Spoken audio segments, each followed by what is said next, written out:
the cheesecake that much. Just buy it. You know, this multi-billion-pound sport that we're all involved in, the betting turnover each year is 12.1 billion. What are we going to give in prize money? How about a cheesecake? The Final Furlong podcast is proudly brought to you by Jeff Banks Bet. Join the excitement and sign up to Jeff Banks online now to get 10% off any net losses returned as cash after your first month of betting up to £500 at jeffbanks.bet.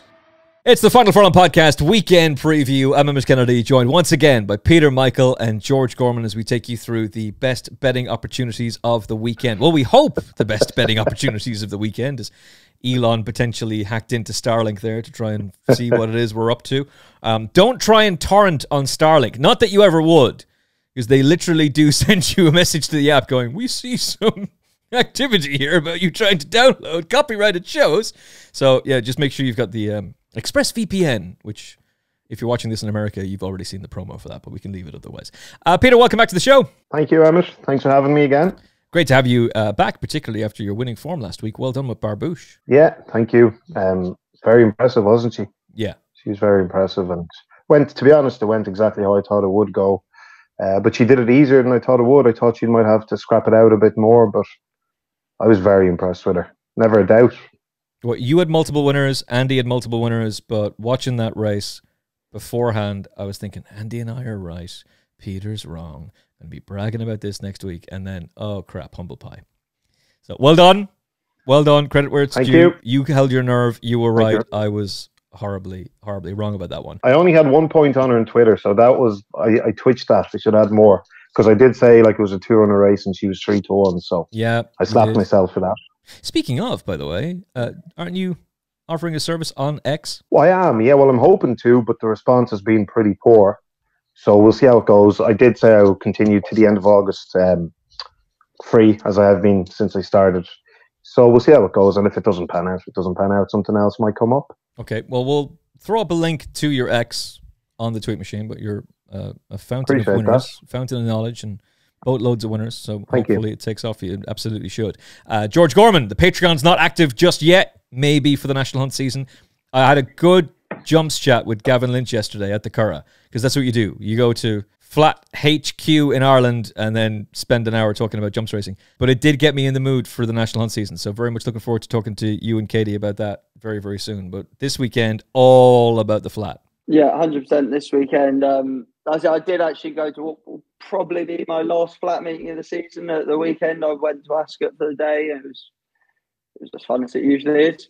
I think far more people there for scouting for girls and sugar babes than the actual racing. But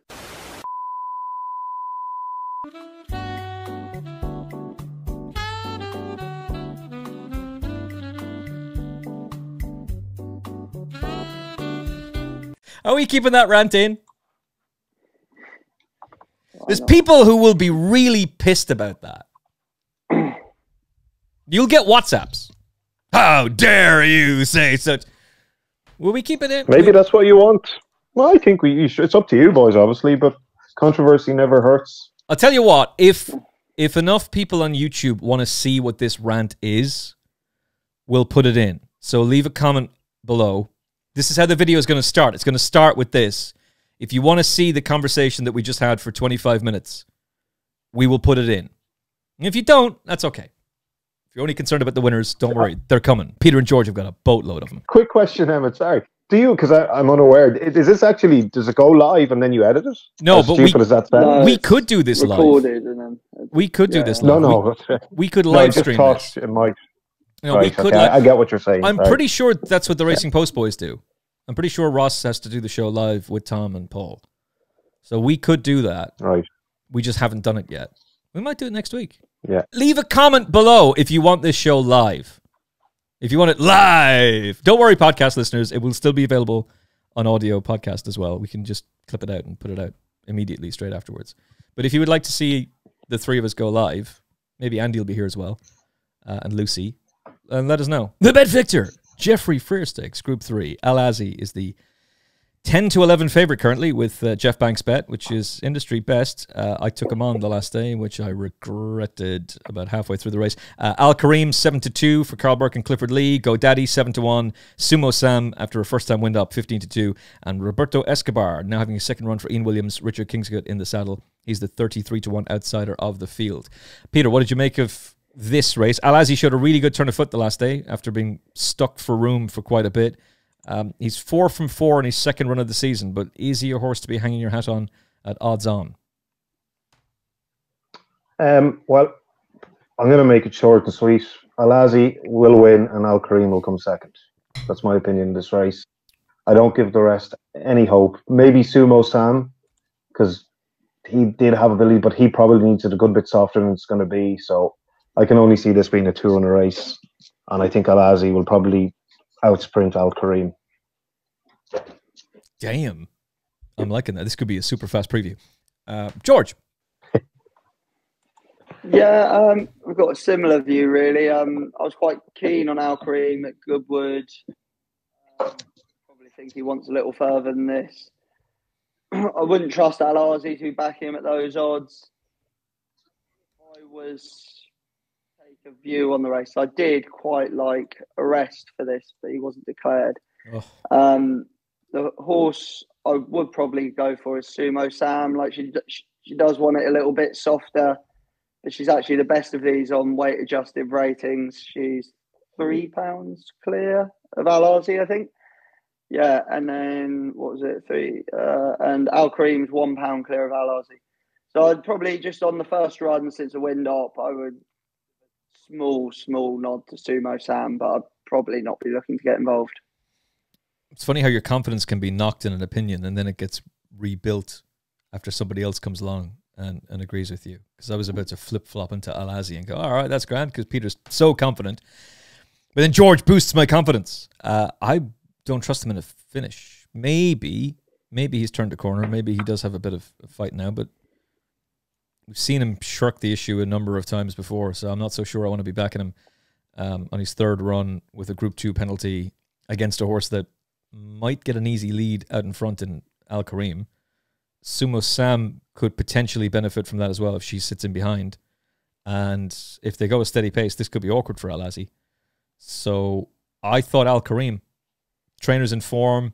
He's only rated £2 lower, but he gets £3 from the odds-on favourite. Clifford Lee from the front. But I might just skip this race from a betting standpoint, sit back and watch it, and then go, I should have just put him in as the banker anchor of the lucky 31. That would have been easy following Peter. Or be going, see, George was right. 205, the Grey Horse Handicap. Jennings bet, Grey Horse Handicap, over 6 furlongs. 7-2 about fine interview with Jeff Banks bet. First folio is the same price. Strike 5-1. M&C, first time visor. Sylvester D'Souza, Stuart Williams, a 6-1 shot. And Mart, 12-1 shot. George, you up first this time. The Grey Horse Handicap. It's always a fantastic cavalry charge site. What do you reckon?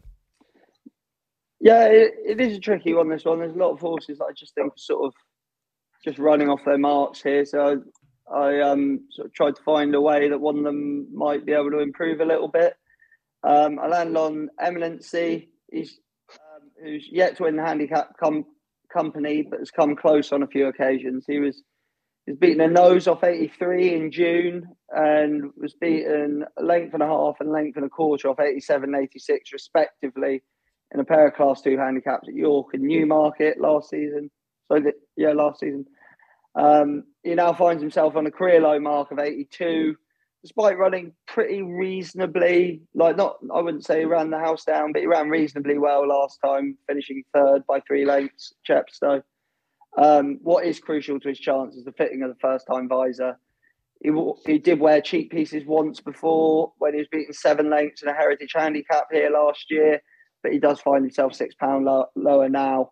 I just think if the visor has the desired effect, he's got more than enough talent to make his presence known off 81, off 82 even. So he would be my nod. Peter, for you?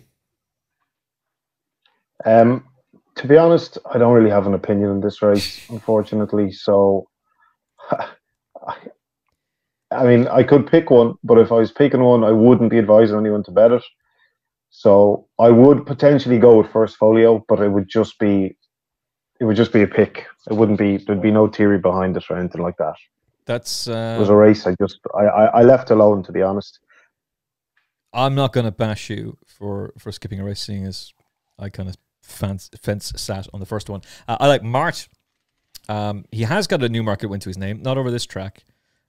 He's been beaten on his 2 previous runs on the July course, but he was held up in his last 3 races, which I don't think brings the best out of him. Last time out, they had no choice because he was hampered at the start.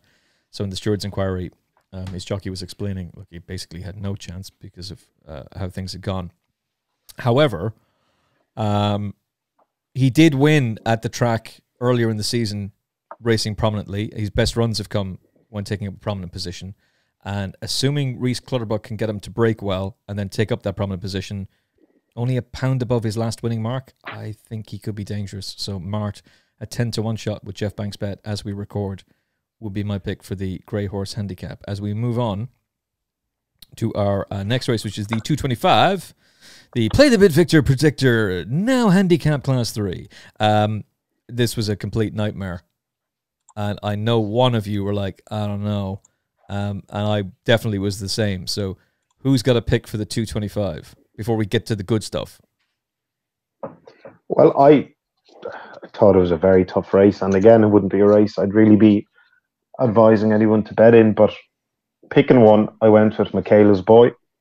It's for the simple reason he's dropped 12 pounds in its last, whatever it is, 5 or 6 runs.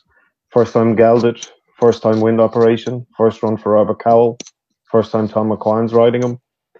I think Robert Cowell has a 20% strike rate when he books McQuan. And he's a bit of a price. He's around 10, 8 to 8. Well, he was 10s, he's 8s now. So if someone wants to have a bet in the race, which probably I would say if you are, keep it very small, that would be the one I'd be going for, just with those angles, you know, to try and recapture the form that he had, because a lot of the others are kind of might have reached their limit in the handicap marks, whereas he's gone down in the handicap ratings, and if he comes back to form, he could be well in, but minimum stakes. Okay, who's the Michaela's Bay? Michaela's Boy? Michaela's Boy. But Michaela's Boy, yeah. First time gelding, first time wind up, first time trainer, first time Tom Marquand. It's all the first. If not now, when? But I mean, look at his form though. 11th of 11th last time, 14th to 15th, 11th to 14th. So, but look, you know what you should do? No more. You should open a Paddy Power account, back this horse, and that way your account, if he wins, assumingly he goes off at it much shorter than the 6-1 currently available, and then instantly you'll get the "we no longer want your business, thanks very much." 8-1 is available with Jeff Banks bet, by the way. That's sort of fun, isn't it? Gambling is fun when that happens. Yeah, very enjoyable. What a great thing to get. You have the reward of beating the bookie, and they tell you to go and take a run and jump for yourself. 245, the William Hill Silver Trophy Handicap Class 4, 6 furlongs, 0 to 80. It's not the best race in the world, but it's an interesting one. Betting is currently headed by Ripon, 6-1 shot. Furthermore, course specialist is a 7-1 shot. And another bar, 10-1. George, who do you like? Yeah, I've taken a bit of a swing in this on Origin Trail. Last season, he was beating a nose off 77, as well as a half-length defeat off today's mark, 78, and another half-length defeat off 77 this season at Catterick. Last time out, she was beating a staying on length and a half over 5 furlongs at Ripon, which wouldn't be her ideal. But crucially, she had the assistance of first-time tongue-tying cheek pieces that day. And in terms of RPRs, it was one of her better performances. The tongue-tying cheek pieces remain here, and she returns to 6 furlong, the trip she's won all her races over. To date, she's only placed twice ever over 5, including the last day with the first-time headgear on. So I think with the assistance of the new headgear and a return to her favoured trip, I think she'll probably go very close. And I don't think she wasn't penalised for last day. I don't believe she might have gone up a pound, has she? She gone up a pound. I just think between the headgear that's obviously shown some improvement and the return to 6 furlongs, she's probably overpriced at best price 16-1. Okay, Peter, for you.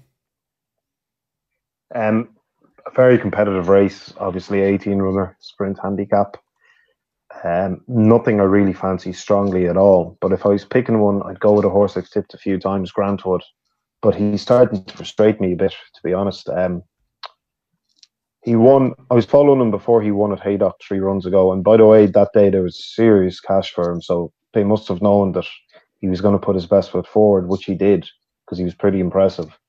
And he hasn't really, in 2 runs since then, he hasn't really shown that same form. So I'm hoping he can show that form again, because he did look like a horse who was a few pounds ahead of his mark then. So I'll go with Grantwood, but again, it would be very small stakes. I liked, in a race like this, I think it might be just best to go with the course specialist, a horse who knows every blade of grass at the track, almost more so than the clerk of the course. So Fortimore is the one for me. He's been to Ripon 18 times. He's recorded his highest RPRs at the track. He's won 6, placed 3 times there. He's a 5-time winner on the Forecast Good Ground. He's won 7 times over the trip and placed another 7. His highest RPR for a couple of years since winning at the track back in May 2022 was last time out over the same course and distance. So at 7-1, I'm going to side with Fortimore, but it's not a massively bullish selection, and I suspect he'll be supported between now and Saturday. Speaking of Saturday, 3 o'clock, 7 furlongs, the TPT Fire Handicap, Class 2. Walifi for Jim Crowley and William Haggis, a 9-2 shot. United Approach, James Doyle, James Tate, 13-2. Starlore, who I think is a fascinating one because he was desperately unlucky in Goodwood at the start of the season, second run on the 25th of May. And he gets Tom Marquand for the first time. So Michael Stout back among the winners. A complete no-show at Royal Ascot last time out, but if he's able to bounce back from that, which stout horses can, he'd be the one for me. I'm sure he's better than that mark of 97, being at Kingman out of a Dynaformer mare. I think that 7-1 is interesting, and I'm expecting a bold enough show from him. Peter, what do you like? Again, another tricky race, Emmet. I looked at it and I thought an angle I'm going to take into it is I hope that Lethal Levi might be able to dictate. The other horse that could go forward is Streets of Gold, and the rank outsider Documenting sometimes goes forward. So I'm hoping he might leave them alone, and I think I'll side with probably Lethal Levi. If she gets to dictate, or he, don't know what I'm calling her, she, if he gets to dictate... You don't know what his preferred pronouns are? If he gets to dictate, he could outrun his odds of, I think he's 8 or 10-1. Streets of Gold is one that's running himself, or that's a she, sorry. There we go, I'll get it right one day. Oh no, it's a he. Sorry, I'm really cooking up here. Streets of Gold is one that's running himself back into form. I think he was unbeaten as a 2-year-old, if I remember rightly, and then kind of paid the price for that, going high enough in the ratings. He ran a nice race at Ascot when he was 6th. Then they ran him over, I think, at the Royal Hunt Cup in Royal Ascot. He was a no-show there. Trip was probably too far, but he wasn't beaten because of the trip. Just didn't have a going day. And ran a nice enough race as well last time out in the Incredible Racing League, as we all love it. And I think he's running himself back into form. So he could outrun his odds at 12-1. But as you say, I mean, Starlore recently ran in a Group 3, wasn't it? Well, no, it wasn't recently. It was 5 runs ago. But he's a bit of a 7-1 is a bit of value for him as well. And United Approach is another one I couldn't leave out. Walifi went up £8 for his last win. Wasn't a great race. He'll have to improve to defy that, I think. But then again, he could. He's a William Haggis horse who's hasn't ran many times. So yeah, I'll go for Lethal Levi, hoping he can dictate, and Streets of Gold as well could outrun the price. He broke my heart a few times last year, but he was running off a mark of 100 at Royal Ascot and had placed off a mark of 96. And he was really... Lethal Levi, is it? Yeah, Lethal Levi, and he was really good back in May at Newbury, off a mark of 91. He's 98 now. It shouldn't be an issue for him at all. And I was real close to putting him up. Real close, and just switched to Starlore towards the end, which I might very well regret. George, who do you like? If you say Lethal yeah, Levi, I will sell Star Lord shares immediately and switch to him immediately. I've taken it. I think there's a couple that have been given a chance by the handicapper here, and one of them is a horse we've heard just recently, but it's not Lethal Levi. It's Streets of Gold. I think he's certainly an excellent each way price. Like, he was only pegged back very late at Chepstow last day. He was beating a short head and a nose into third. I mean, he was still in front, 3 strides from the line, and gets to go here off the same mark. That's even more generous when you consider that day he matched his career best RPR of 109. Any guesses as to when he previously recorded an RPR of 109? The Curragh? No, clearly not. It's very quickly forgotten when he finished third in the Jersey. Oh, damn. That was not coming to me. Yeah. It's very easily forgotten when they turn into like decent handicappers, isn't it? But he was third in the Jersey at Royal Ascot last year. Age of Kings. Yeah, that's it. So he actually matched that RPR last time and has gone unchanged in the ratings, which I think is fairly generous. While he's raced plenty, he's still only 4. Eve Johnson-Houghton's very good at sort of steadily improving horses, regardless if they're running a lot or a little. She can bring them along very slowly. And her runner to form rating at the moment is 59%, which is pretty thoroughly decent. So he'll be the first of mine. And the second one I've got to remember to gender switch is Susanna, who is a filly. Mary, even I can't remember how she is, but she's definitely been given a chance by a handicapper here. She was only beaten a length and 3/4 over the same trip and ground she'll encounter here the last day, and she was dropped a pound to find herself on 81, which is the mark that she won her only handicap off, which was at Ascot just over a year ago. She might not be miles ahead of her mark, but I think there's plenty of the runners here, especially those ahead of her in the betting, either have less in hand or would prefer softer ground. And I think she's been given a chance there. I say she won her only handicap. She's still very young, but just interesting. She has 1 winning mark in handicaps, and she's back on it now, and doesn't really seem to have deserved to have been dropped a pound for me. So those would be my 2 take the field on, be Susanna and Streets of Gold.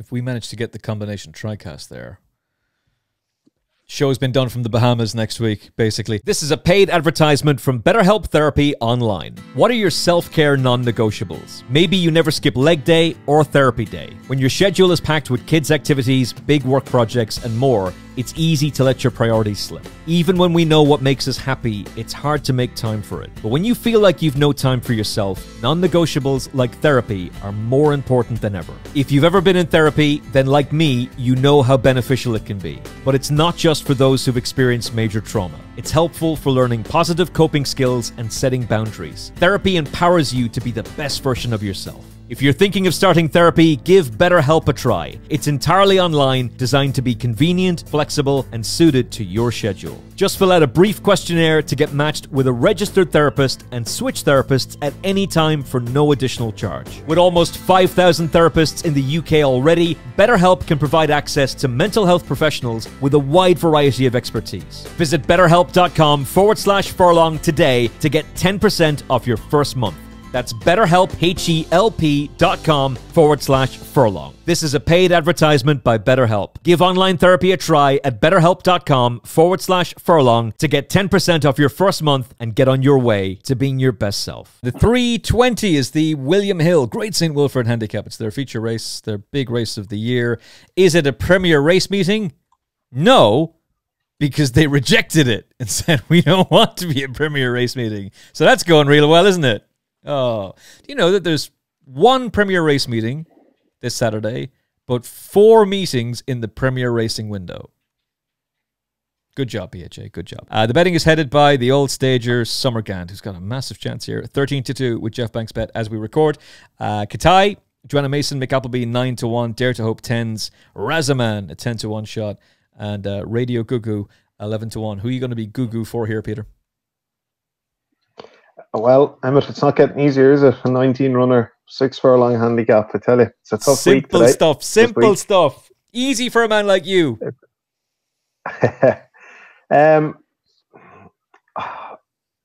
Rock Opera would be one. He's running today. I tipped him up today.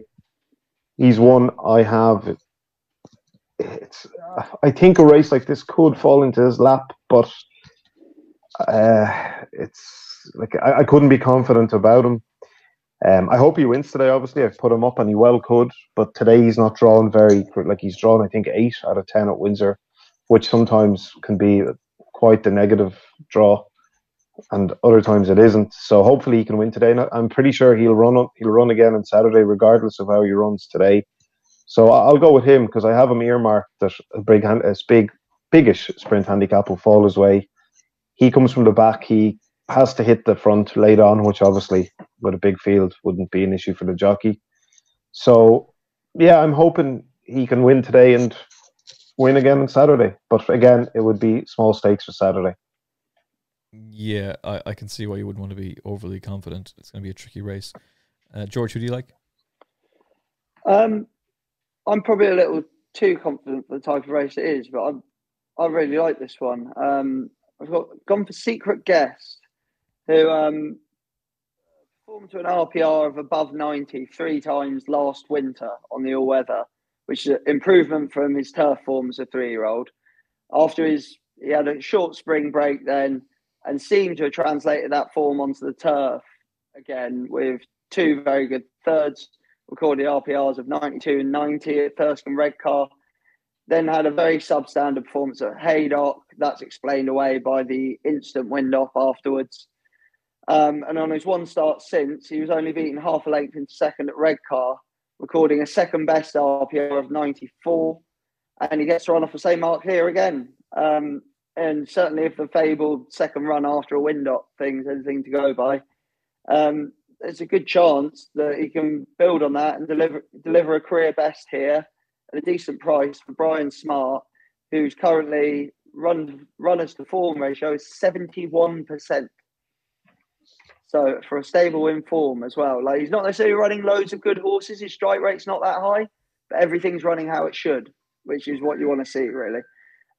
You can't judge smaller trainers off strike rates necessarily if they've got bad horses, which is why the RTF is such a decent tool. But yeah, he's 16 to 1. I'd be fairly solid on him. I'm really liking the confidence there. Summergand he should have won this race last year, really. And he ran a blinder in it the year before as well. But he's 13 to 2 and he's 10 now. But off a mark of 89, I wouldn't put anybody off backing him at all. And maybe he just goes and does it. He's a bit of a legend of a horse. You'd love to see him win it. But Tim Easterby's got a great record in this race. He's won 2 of the last 8 runnings off the top of my head. And I thought Manila Scouse was really good at the Racing League, where he beat Radio Gugu. How does it make any sense that Team Yorkshire had no runner in 3 races last week when there were 7 races, and Ireland have no runner in 2 of the races over 7 races this week? Whatever. Doesn't matter. It's a dead concept. They might get 1 more year out of it, and that's it. It's over.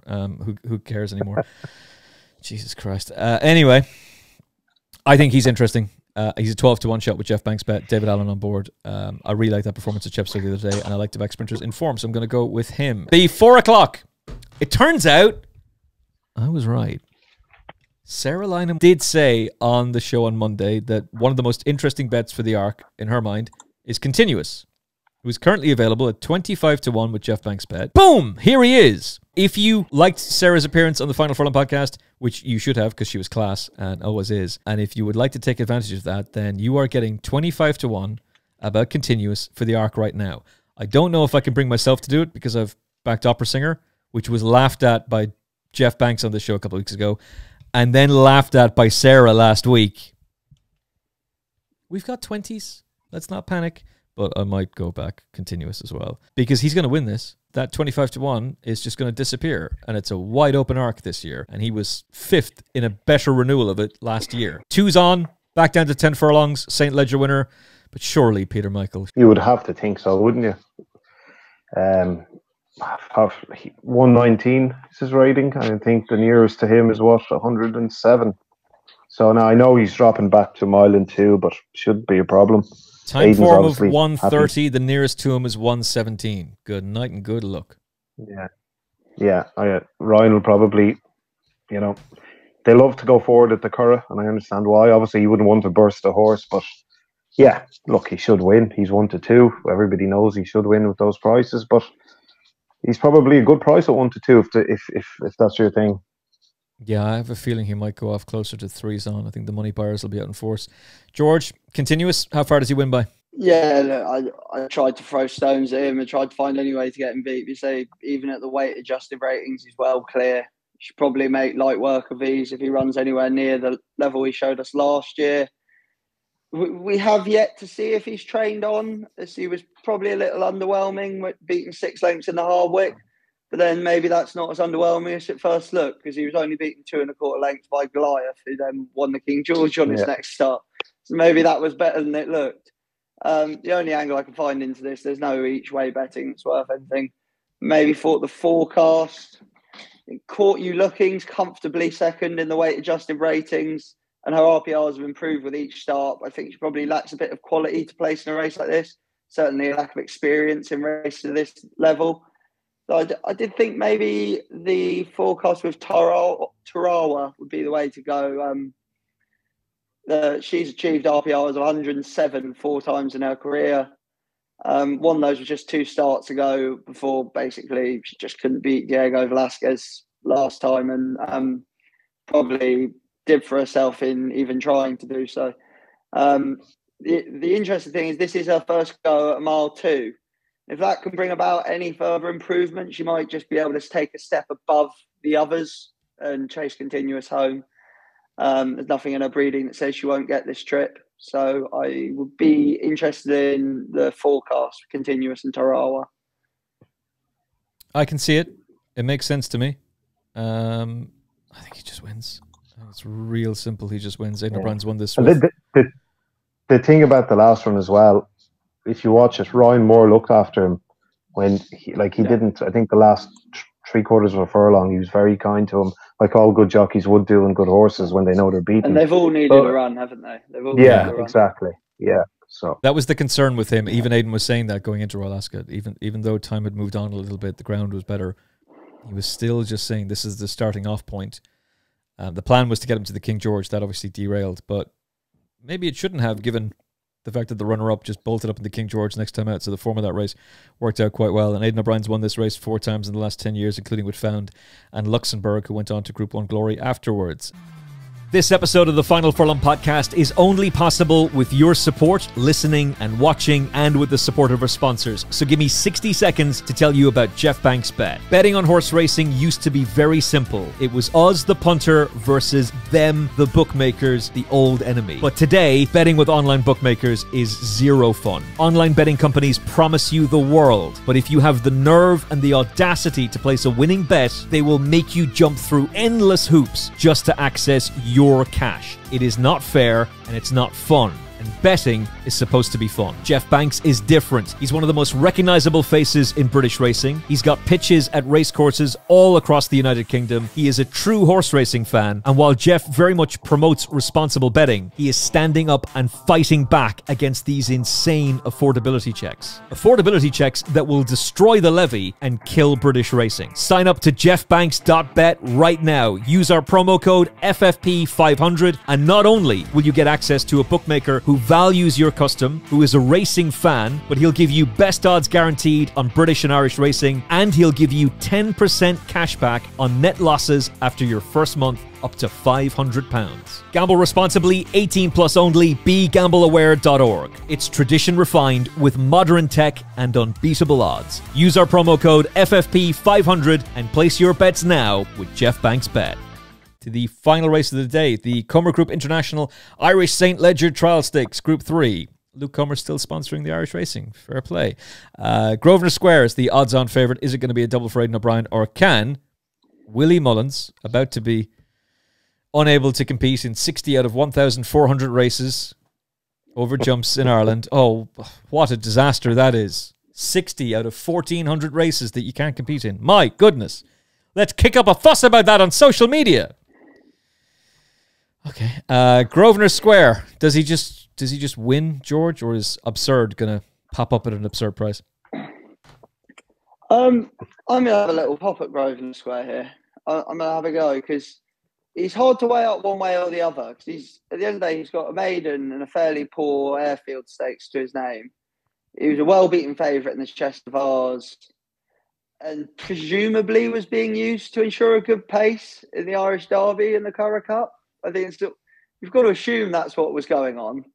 In the Irish Derby, he was obviously well beat, and then at the Curragh there, he obviously surprised. I don't know if he surprised anyone or not, because he did go off 17-2, but it did seem a strange ride if you weren't trying to be a pacemaker. It does make him of interest. He was at 20 lengths clear at one point for being collared by Tower of London close home. Amazing ride, by the way, on Tower of London. No, I watched it back again today. He's still not moved at the 2-pole, and he's 20 lengths to make up.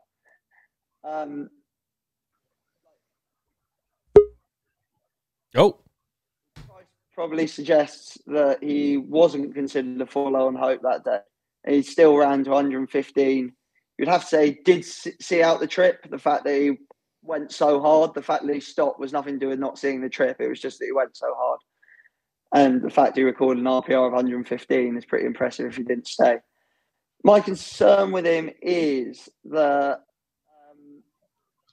he's been used as a pacemaker. Is he going to settle this time? Is that going to have left a mark on him? At these sort of prices, and like last time he ran on his own merits, he was a well-beaten favourite. I'd rather be against him than with him at his prices. I quite like kinesiology. 5 career starts and has only won a maiden up till now. He has had on each start to record a mark of 102 the last time. While it's below what's required to win this, the last twice he's been very clearly outpaced at vital times. He was narrowly defeated by Portland and the Euphrates in those races before staying on late. I think step up to a mile 6 could bring out a huge amount of improvement in this horse. Like I say, he's looked like he's going backwards. I think the first day he was in the middle of the race, then the second day was about 2 furlongs out, and then come home like a steam train. He's the one that I would think could maybe take advantage. He's the progressive horse. Jessica Harrington's in red hot form. She got a strike rate 25%, RTF 61%. Brought a horse over to win the Curragh Cup at the weekend as well. I'd say her horse is in fairly good order, and I'd rather be with this horse at his price than Grosvenor Square at his. I can see exactly what I completely agree with you about the pacemaking angle. I had to rewatch that race as you were talking. I was listening to every single thing you were saying, but assuming that when the cameraman decides or the director decides to zoom in on Grosvenor Square because he thinks, oh, this horse is miles clear, he's going to win. Assuming Ryan didn't touch Tower of London then, he never touched Tower of London. No. It was an excellent ride. Thing of beauty. Real thing of beauty. The only thing you could say for last day was maybe, I don't really know a whole lot, I'm afraid, about the lad that rode him.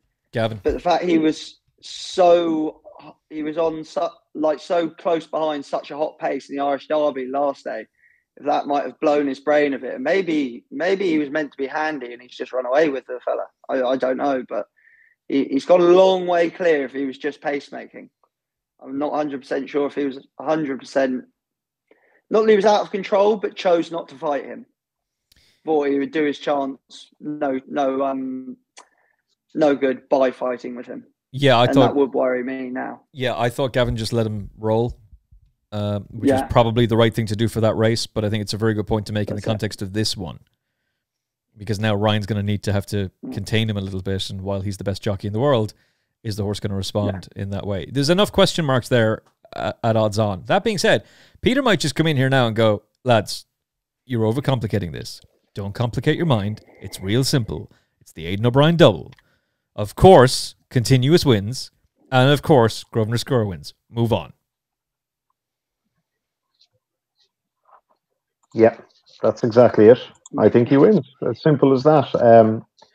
He's going to be ridden prominently. He's probably going to be ridden, obviously not as aggressively as the last time, but I just love those tactics at the Curragh. I love a horse setting a decent pace, especially a stare that Aidan O'Brien trains and Ride Moore's riding. They just seem to keep finding and finding and finding. Absurd is obviously a massive danger. He hasn't ran for 155 days, so I don't know if this is a stepping stone to something down the line. But given the fact that Grosvenor Square is 100% fit, and I don't know if if this is just leading on to something else, I'd have to say Grosvenor Square will take a good bit of beating here. With what George said about the Harrington horse, kinesiology, yeah, he could be right. That could improve for a step up in trip as well. But the form, he'll need to improve on the form. So for me, yeah, I can see Ryan Moore leading all the way and staying on strongly and not getting caught. I'm torn. I'm genuinely torn. Go with the value. Go with the value then. Always go with the value. I think this might be one I just sit out, to be honest. I think this might be another fence-sitting job from me. It's so rare. I don't often do that, but I might do that this weekend.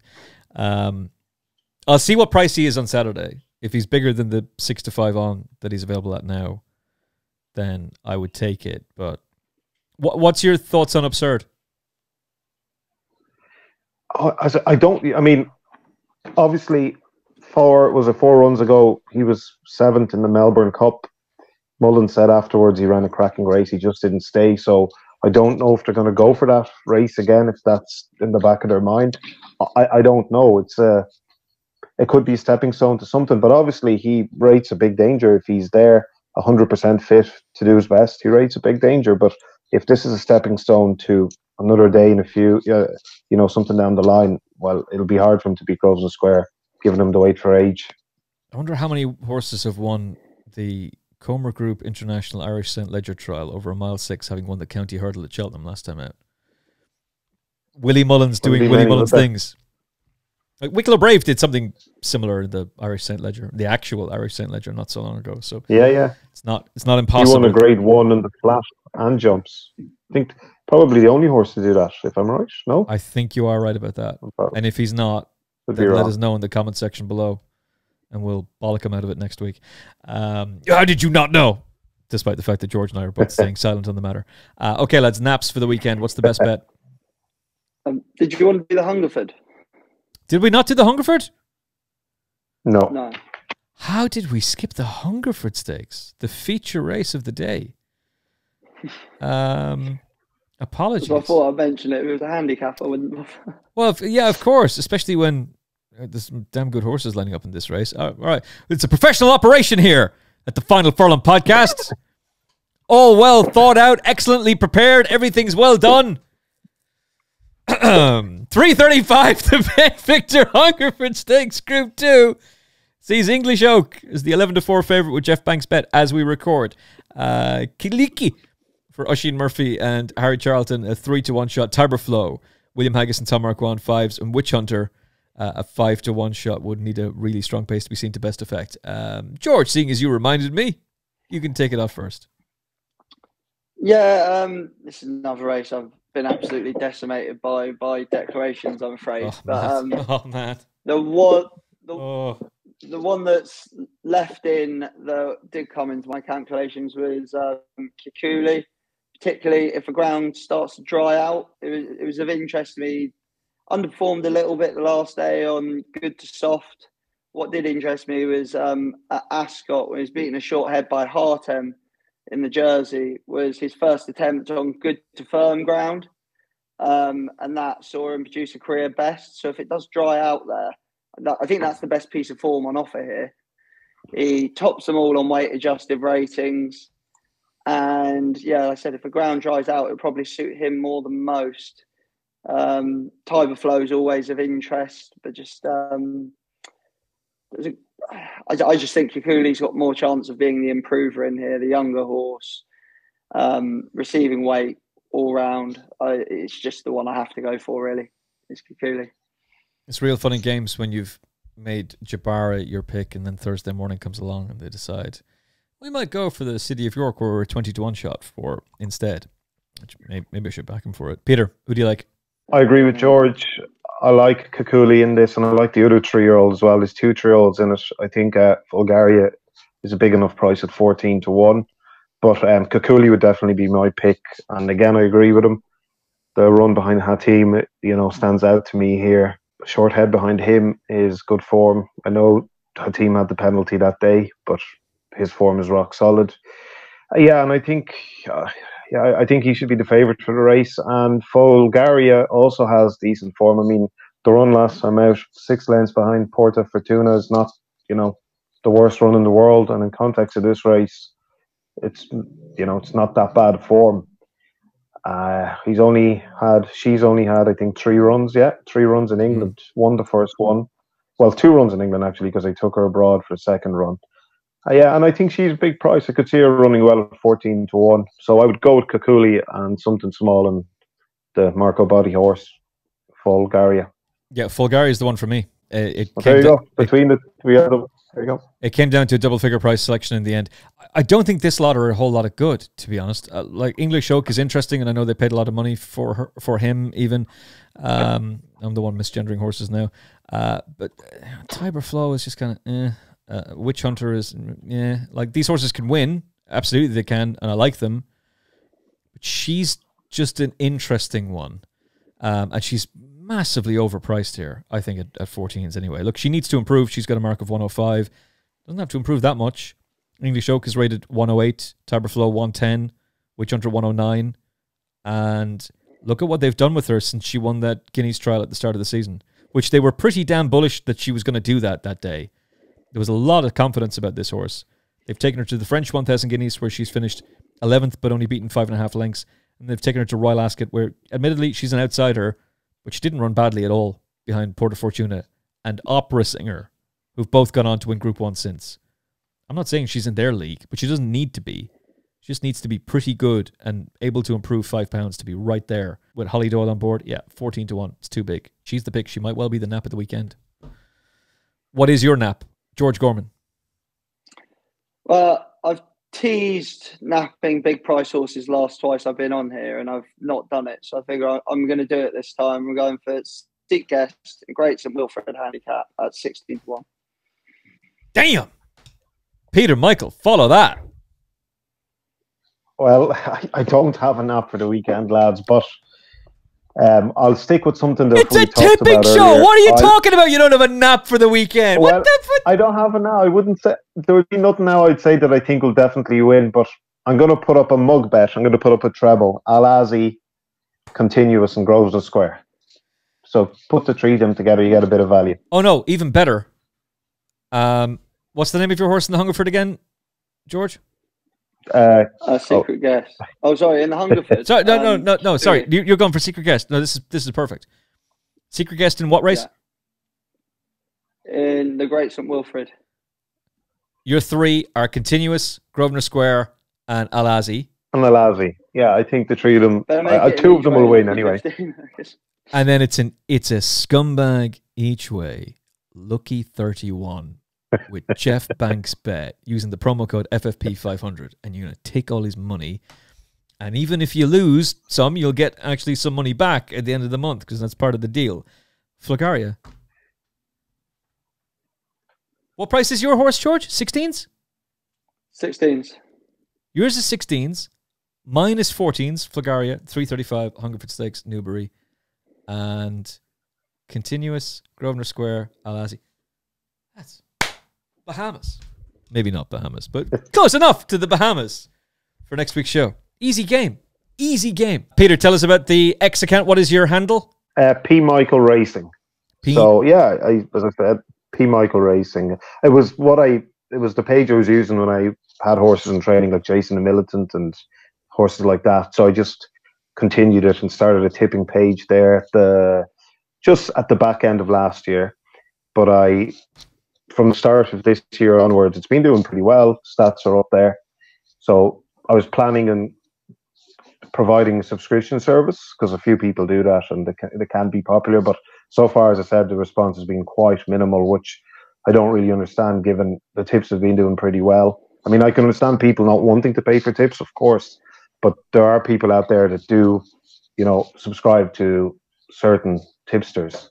And I think I'll be proved, good value for money, and my results speak for themselves. So, Peter, when I was at Henry's, Jason the Militant was my favourite horse while I was there. Oh, really? I was going to I ask. sat on him a few times. How far would Jason the Militant have won the Aintree Hurdle by? Oh, jeez, stop. Don't bring that memory to me again, will you, for God's sake? I actually went over for that. I wasn't meant to go over because it was COVID, but I said, you know what? I bred the horse. I struggled to get him to where he was. And if he wins an Aintree Hurdle and I'm not there, I'll never, ever forgive myself. So I went there and it was just, couldn't. I mean, yeah, he would have won it. You know, the ground was the only slight worry, but Rachel said he had no issues on it on the day, and yeah, and they allowed him to dictate, which we weren't sure what we were going to do, stepping up to 2 miles 4. But I said, look, if you get an easy lead, take it, and she got it, and she took it, yeah, and he was in the form of his life going into that race. So it was a sickener, but makes you want to do it again, and makes you want to do it again, and be more hungry. So hopefully one day we can get there. Yeah, I'm pretty sure Rachel, when she walked back in, just said, I think Henry went over to her to like sympathise to her. Oh, he would have won. No, she was sick. I was just waiting for her when she was walking back, and she was more sick than I was. And I said to her, I was like, don't worry about it, Rachel, it's grand. And she was like, well, it's a grade 1. And, you know, obviously, you know, being in, like, it was a big race, so a lot of people would have seen it, and it wouldn't have been her finest moment as well. But however much it meant to Henry and Rachel, which it would have meant, you know, it's a big race and they want to win, and they're lovely people, it meant 1,000 times more to me. So it was a hard one to take, especially having the mare as well. Do you know what I mean? Yeah. So, yeah, but look, I you know, you move on from it and you try and get back into that position. But someone like myself will probably never be back in that position. But we'll keep trying. He was a grade 1 horse. He always was. The first day I sat on him, I didn't really know a whole lot about him. The first day I sat on him, to be honest, it was more sort of new job syndrome. Like, get on that horse, get on that horse. I got on and went up the gallops. I was like, Jesus, what's this one called? This is really, really nice. Like, I remember. How long were you at Henry's for, George? I didn't know. I was there for the winter. The year Honeysuckle won the, was it the Mayor's Novice? It should be Lemony? No, the other one, Belly Right, Digier. okay. Yeah, I was there that year. And then COVID hit and I had to come back, and sort of life happened, didn't end up going back. Wow. But yeah, I rode him a few times. I hated the barn he was in as well. He was the kindest horse in that barn. There were some very good horses in there. I think he was opposite Captain Guinness, with Aspire Tower to the side of him. Like, he was in a good old place, like, and he was always my favourite. He was just a very kind horse. Good to know. Yeah, he is. Yeah, he is. Was it tough to make the decision to let him go? Well, I didn't have a choice, being honest. I mean, I'd put everything I could into racing. I got there, you know, from a position I should have never got there. And I was doing well. It was actually my horses. I mean, I claimed in a Ferrari out of a claimer, and we were second in 3 Premier Handicaps with her. We nearly won the Galway Mile. So things were going well for a good period of time. Jason came along. And then one of the trainers I was with had a very bad virus, and I had 3-4 horses with him. So that kind of hit me hard, because they were basically non-existent for a year. And then bills mount up. Horses weren't earning, you know. So you have to let them go. If they're not earning a certain amount, you end up owing a lot, and you need to let them go to pay it. So it was hard, yeah, because I absolutely adored the horse, and I had him from day one, you know. And I'm a bit, you know, I would have liked to seen him do better than he has done since he went over. But that's horses for you. Yeah, sometimes the change of scenery works wonders. Sometimes it just doesn't at all, because the trainer who had him had the key and knew what to do and knew the routine and change of feet and everything. It does go to show you, though. I mean, I hope things bounce back, obviously, but it's a bloody tough game. It's a really tough game. Oh yeah, it is. Yeah, it is. I mean, you're competing against. He was a homebred. You're competing against. I mean, on the flat we beat Coolmore in the maiden. Over the jumps we beat McManus, Gigginstown, Rich Ritchie. These are the people we have to beat, you know. And I'm coming with a mare that was rated 80 something, only, you know, won once using that. So it's not easy, but it's some buzz when you beat them, though. I tell you, some buzz. We had some nights out. Was there a Coolmore horse in that listed race you won? Well, in the maiden, first time out in the flat, we ran him 1.2 miles, I think it was, in Ferry House. And Coolmore had one in it. We were even money favourite, but we drifted out to 3-1. And everyone was worried about the trip for him. They were saying the trip is too short for him. But I said to Henry, look at his run in his bumper, his first run of his life against Envoy Allen. You know, we were tanking the whole way. So I kind of knew the trip wouldn't have been an issue, and he absolutely hacked up. So we beat Coolmore in that one. In the listed race, no. But we beat Aga Khan. That's not bad. He was second. I was just looking at that, yeah. So, and there was a Coolmore horse in there. There was a daughter of American Pharaoh out of Cherry Hinton. Which one was that? Sweet Molly Malone. Sweet Molly Malone, yeah. I think she'd lost her form, I think, going into that race, if I remember rightly. I could be wrong. Actually. You know, maybe it's the Joseph O'Brien had one in it. Joseph had Patrick Sarsfield in it. That's the one I was thinking of, yeah. Yeah, that was, to be honest, that day I thought Jason was a certainty. He was 7-1. I just couldn't see him beat on that ground. The ground was absolutely crucial to him. The heavier it was, the better. And he was 7-1 for, you know, a race that he was fresh for and everything. And he went 5 or 6 lengths ahead and he just idled. He would have, if he didn't idle, he would have won by about 10 lengths. Did Billy Lee give you a bit of a heart attack then from the 7-1, considering he was going off 130?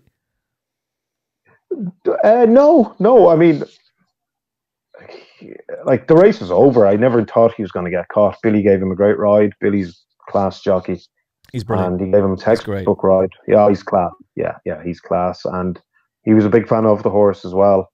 But unfortunately, an injury he sustained. He was never really the same horse after the injury. But he did run some good races after that, you know. We ran him in the Ledger. If he was the horse he was going into the Ledger, I've no doubt he would have been third. He wouldn't have beaten Kilprius and Hamish, but he would have been third, which would have been great for someone like myself to have a horse come third in our St. Ledger. But as it turned out, we didn't know at the time, but as it turned out, he obviously wasn't the same horse as he was.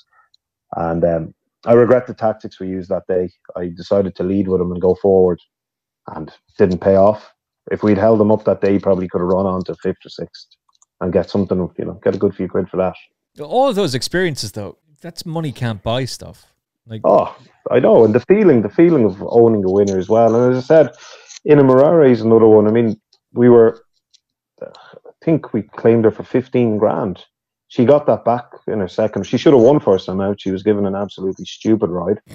And the second time, you have to say it how it is. Oh, yeah. You just have to. Well, there's no point in doing this if you're not going to. No, I have no problem criticising a jockey if it's deserved, and I have no problem clapping for them if it's deserved. You have to say it. There's no point. You can't think something and not say it. It's pointless. She basically won what she cost after her second run, and then she was second in 3 Premier handicaps. She should have won one of them. Chris Hayes dropped his whip in the Curragh. But as an owner, you don't mind something like that because it's an accident, and I have no issue with that. Yeah. But then I took her over to the UK.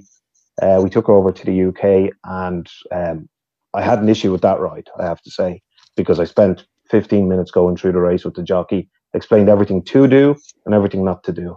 And everything I didn't want done was... Oh, taken out. Telling too many truth bombs. Yeah, it was the same. It was only 6 runners in the race, and couldn't make the instructions any more clear. One of the best jockeys in the race, and everything did the opposite that should have been done. Came off the horse, gave me a stupid excuse, and I just said, I have nothing good to say about that ride, so I'll say nothing, and just didn't look at him. Simple as that. And if I ever have horses again from the UK, he'll never sit in my horse again, ever. Why do you think he completely ignored the instructions that you very carefully gave him? I'm not going to get into that, but, you know, I have my own theory. I'm not going to get into that because he's a good jockey and he's very capable when he wants. So I'm not going to get into that. But see, they think owners are mugs. They think owners don't know what they're doing. They think most owners are rich people that just throw money away at the sport. Not all of them, some of them. And you know, if you give me a stupid excuse for one of my horses beaten, I'm not going to accept it. I'm going to call you up on it. And then again, the other side of it, I came second in the Premier Handicap in the Curragh that I should have won. My jockey dropped his whip. I don't mind that because these things, you know, it's part and parcel of the game. Did you ever just blindly ignore instructions that were very carefully given to you, George? The jockey was George Gorman. No, off the top of my head, no. I was probably too far the other way. I was probably more follow the instructions at all costs. I can think of more races where I should have taken a risk and not done what I was told, and I can think of the other way around. I can reel off 5 races in my head now which would have gone better if I'd just gone, right, I've been given instructions, the race has changed, I need to make a new plan. I was thinking about one this morning. I think it was about 6-runner race around Fontwell. And I was told to drop in because the horse would always come steaming home off a fast pace. And they never went a clip. And I tried to ride the same race anyway. And they just sprinted and I stayed where I was. I would have been more that way, where I was just like not wanting to upset anyone. Whereas I probably should have just gone with my gut a few times. You know, but look, we had a great time with that mare. As I said, we were very close to winning the Galway Mile. That would have been some buzz as well. She was a good horse. You know, she was a very good horse. Yeah, she was. So yeah, it's I don't regret owning horses and never will, because they're days you'll take to your grave with you. You know.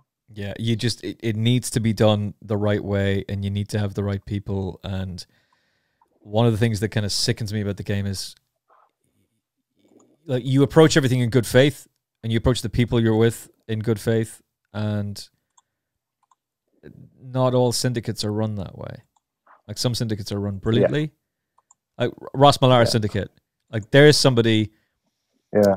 The whole Roger story, like going to Eastern Europe to source this racehorse, because he's working with horses out there, and his whole logic for doing this is, okay, it's too expensive to buy a horse in Britain, Ireland, or France. Everyone's going to be bidding against you. The horses that you might end up getting are not going to be quite good enough. So take a chance on one out there that he's seeing on a regular basis and understands that form and understands how those horses are being treated. Then the story of bringing him back, then bolting up on his debut, winning by half the track, turning down massive offers for him, and it didn't quite work out in his next 2 starts. But who knows what that horse could do next season over a fence. Like, he's a really exciting horse. Yeah. And Ross is a really good guy. Like, a lovely fella, incredible knowledge about the game. But from my own experience, just because somebody appears as though they're very nice does not necessarily mean that that's actually what they are. Oh, absolutely. Yeah, no, absolutely. See, I think a lot of these syndicates, they go wrong where they so intent on having a superstar, they can forget to just have winners. Yes. I think they try and buy these store horses, which have been turned down by all the big boys already. They spend too much money on them. Yes. And then they have to rinse their syndicate members for more than that's worth so they can make any money. Yes. Why not, rather than going and buying a store horse for 40 grand, get something out of Paul Nichols's that's maybe had enough, wants to go to a smaller yard. Like what Chris Gordon did for years, how Chris Gordon got himself going. He's going by these talented horses that may be just a little bit sick of being in the same place every day. Freshen them up, go and win a few races. That's how you get syndicate, like, that's how you get shares sold. That's how you get numbers up. That's how you get numbers of winners. Like, he was having runners in the Betfair Hurdle in like his 2nd year training because he was buying horses that were rated 134 but had been rated 150. Yeah. And like, you might get the odd one that's completely doesn't want to know anymore. But I don't understand. There are small trainers doing it as well. There's small trainers going to store sales trying to buy the next Arkle with 20 grand in their pocket. Just go to a big trainer and buy something that looks completely gone at the game and try and freshen it up.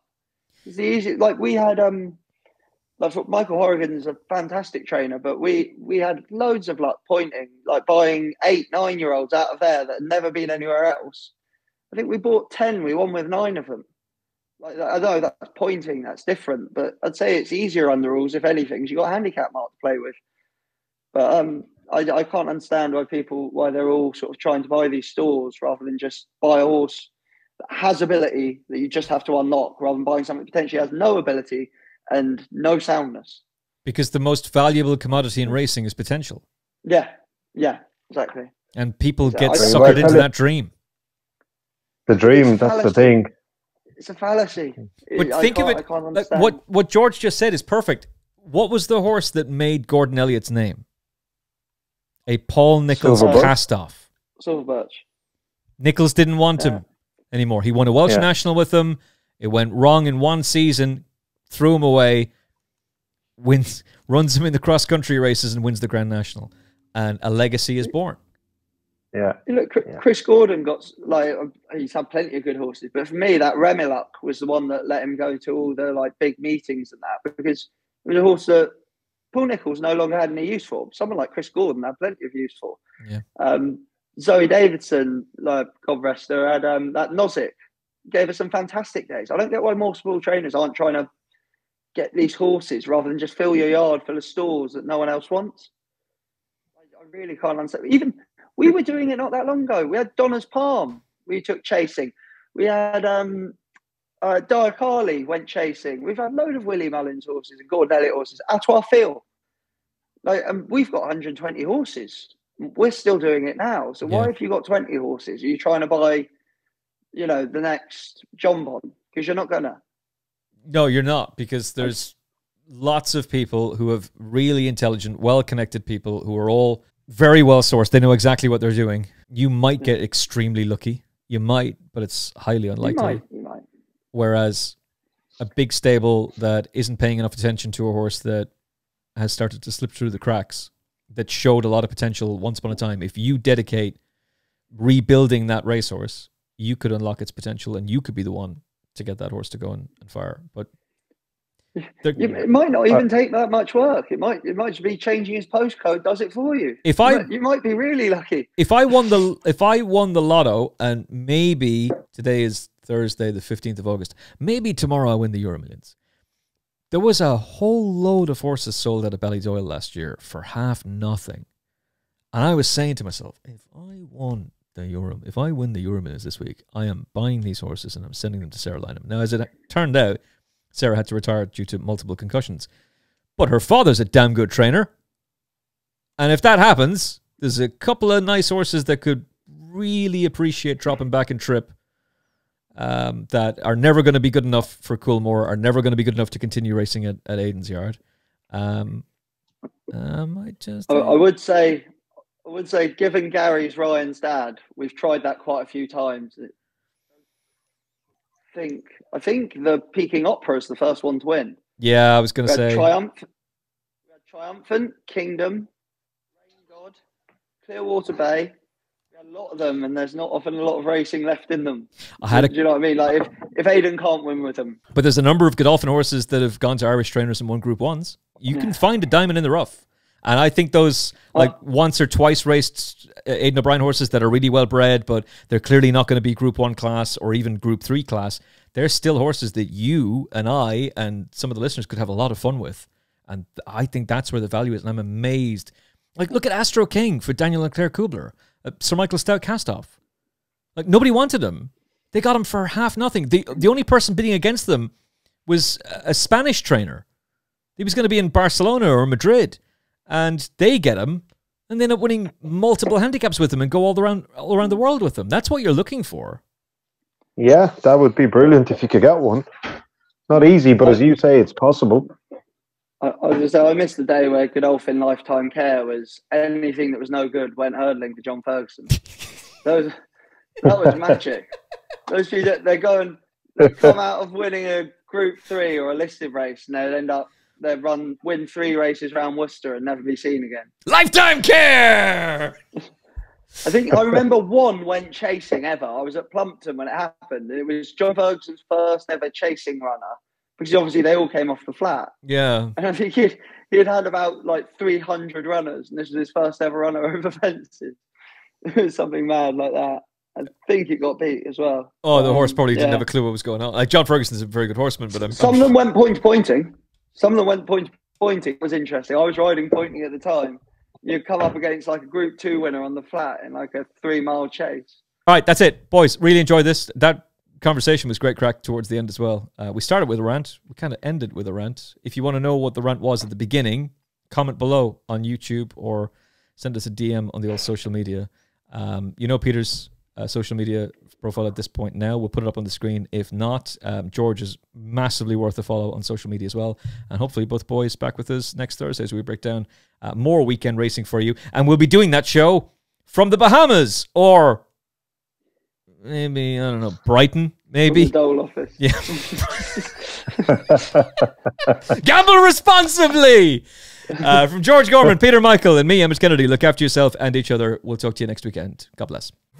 The Final Furlong podcast is proudly brought to you by Jeff Banks Bet. Join the excitement and sign up to Jeff Banks online now to get 10% off any net losses returned as cash after your first month of betting up to £500 at jeffbanks.bet.